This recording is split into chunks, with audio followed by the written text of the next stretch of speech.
Inside of a week to Championship Monday, what goes on from your perspective at this point?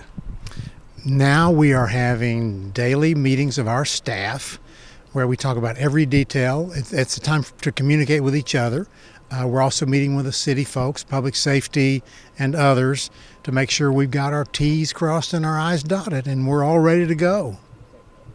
You've done this in 5 other cities now, and obviously New Orleans has played host to numerous major events, but this is the first time they're doing this. What's unique from your end in being in New Orleans, and what is unique from the host committee's end in hosting this event for the first time? New Orleans knows how to put on a big event. It's such a great destination city, and so many people will come just because of that and just wanting to be around and experience the event. I did several Final Fours here when I was director of the Final Four. I don't feel a lot of difference now. I feel still the same kind of big event attention that we're getting from folks. We have a massive weekend of activities before the game. That'll be great for fans, but it takes a lot of work to put those together as well. And like I say, we're all ready to go. A couple of years ago, you had Georgia in Atlanta. Now you've got LSU here in New Orleans. So you're used to the concept of having a team from the home state that's really going to push the limits in terms of fans coming into town and really making this even bigger than maybe it would be in some other places.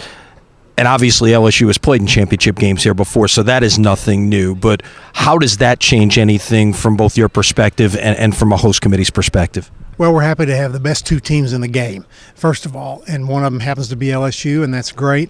We're going to feel a buzz in the community. That'll be awesome because LSU's here, just like the one we felt in Atlanta because with Georgia being in the game. On the other hand, Clemson is drivable, and there will be thousands of orange people here to see this game from Clemson. The atmosphere in the stadium Monday night will be off the charts. I just can't wait. The reports that the president is going to attend the game, how does that change things from a logistical perspective? I know it's something you've dealt with before. We have dealt with it before, and if the president does come, it will be an honor to have the president at the game.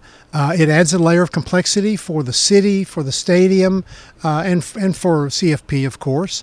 But it's an honor, and we'll all be ready. This was initially drafted as a 12-year proposition, if you will, to go on from there. Now that you're at the halfway point, what have you learned from year 1 to now year 6 as how maybe this event has evolved and how you as a group may be putting this event on a little bit better?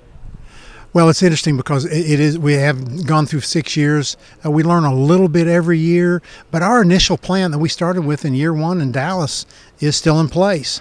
And basically that is let the local people do what the local people do well, public safety, entertainment, hospitality, let them do what they do well. And the stadium people know how to operate a stadium. For us, it's coming in and basically turning an iconic pro football venue into one that feels like college football. That's our best opportunity, and we've done it really well every year. And I think when people come in the Superdome Monday night, they'll say, wow, I am indeed at a college football game.